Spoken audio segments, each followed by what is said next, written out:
In the first and the second reading, we are being told to repent and come back to the Lord. Be reconciled with Him.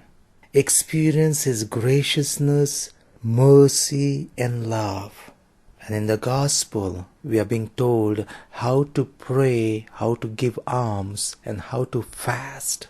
Now we are entering into a special time to reflect on what God has done for us, what He has gone through in order to express His love for us.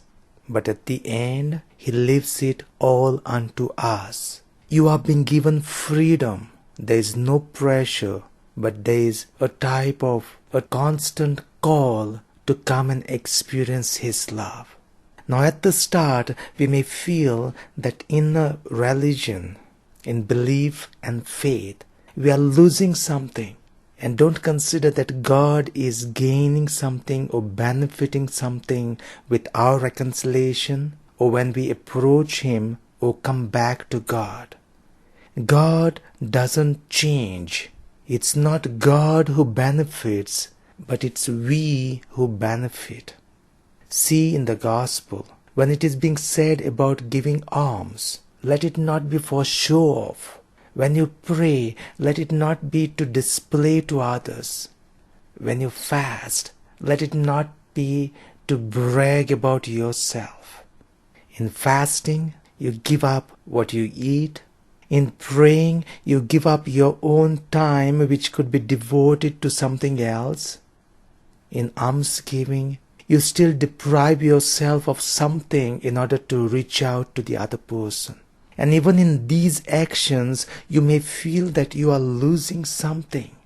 But it's the benefit. It's not more for God that we are reflecting on the suffering and the love of God. It's to better ourselves. In understanding God, in understanding His love, we benefit. We become better. We get more humble. When you give alms, it looks like you are losing something, but in that painful situation, you become more a person and a human.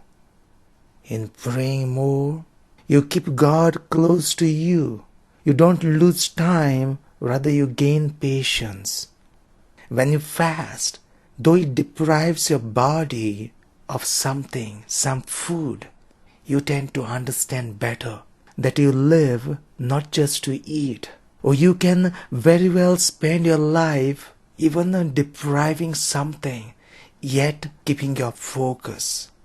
You begin to understand that the human person is not only toward the physical and material, but there is much more spiritual in us.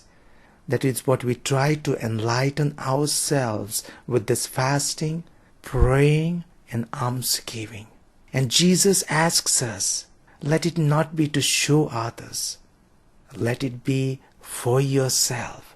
Let it not be to present to others, because you are going to be the beneficiary.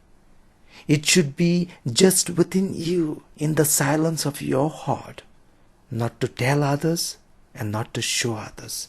Let us ask the Lord that we be better understanding God's love. We become better in understanding who we are before God, and that we are more than just flesh and bones.